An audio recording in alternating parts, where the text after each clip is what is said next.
Hello everyone, my name is JIAYAO Zhang. And I'm Shauna Urban, and we are in section 4. And our concept today is talking about markets versus morality. First, I will explain what is morality. Morality refers to the principles and standards that people's behaviors should follow, and it's a special code of practice that people use to deal with the relationships between individuals and society. Morality has a standard of good or evil and uses this standard to regulate the relationship between individuals and society. It judges a person's quality based on the social public opinions, traditional cultures, and habits. Morality is not the lay, it mainly relies on people's consciousness to maintain. And then, so I will talk about what market is. A market is the willingness for people to cooperate between each other in a voluntary action. It can be like a corporation, it could be a small business, it can be families or churches or clubs. It can be any like social organization that's all it's voluntary. There's two actions, and it's like sort of an exchange has to be involved with the market. So it could be money or like bartering, where they do like work.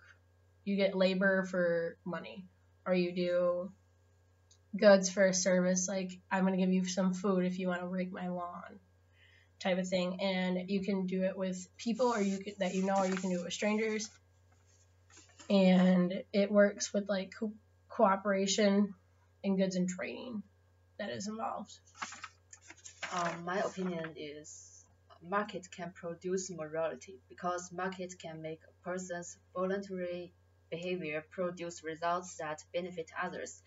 And moral behavior is a mutually beneficial behavior based on self-interest motivation, and market is a voluntary cooperation between people.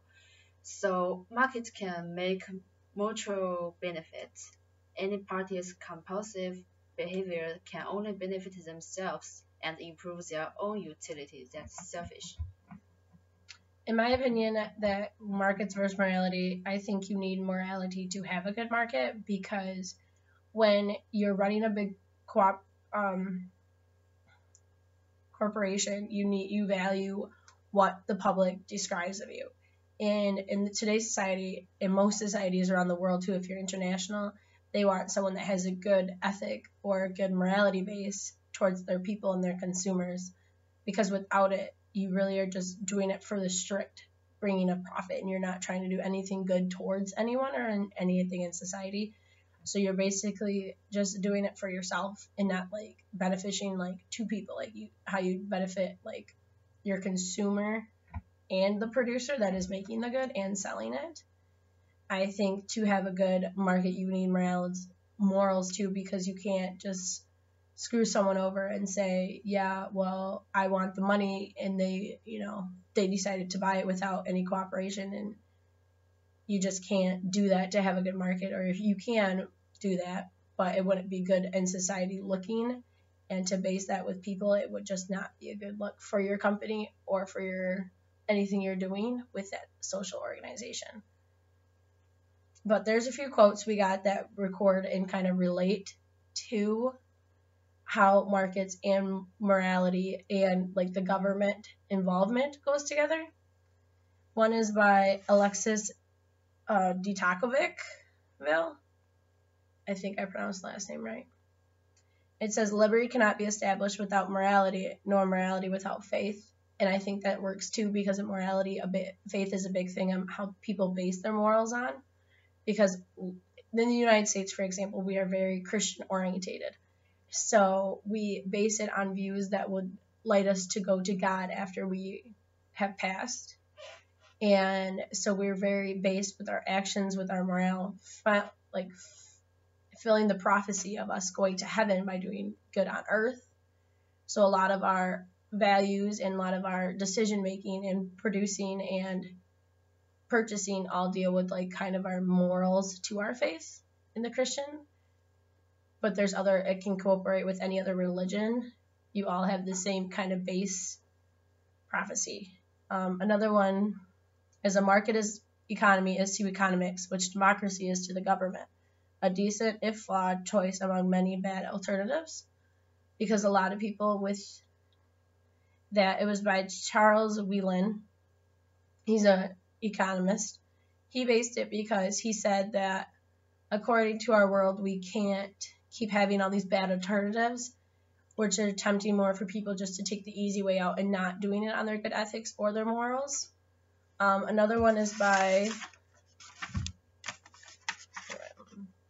like Mildred Freeman also said, if you put the federal government in charge of the Sahara Desert in 5 years, there'd be a shortage of sand. So saying that even though, like, on the best morals we do, we still need them in our markets because we can just do all this stuff and not even think about shortages or screwing people over with the usage of our goods and services, and it would just be a shortage. And if we leave the government, who a lot of the times doesn't look out for the people's best interests in a majority of things, they just decide to do shortages everywhere they would really honestly do. And he also said another good thing, Mildred Freeman, it said, there are social and moral issues. We are all on the side of free trade.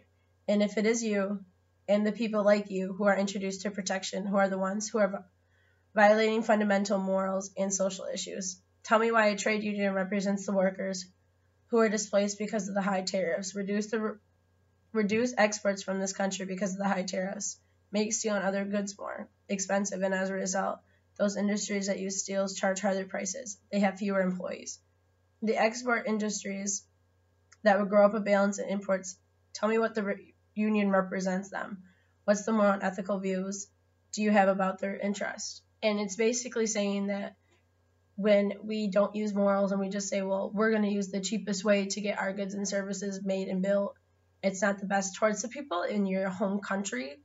Like we have a lot of debate going on saying how we use too many exports or we import too many things and we don't make enough at home. So it affects a lot of people.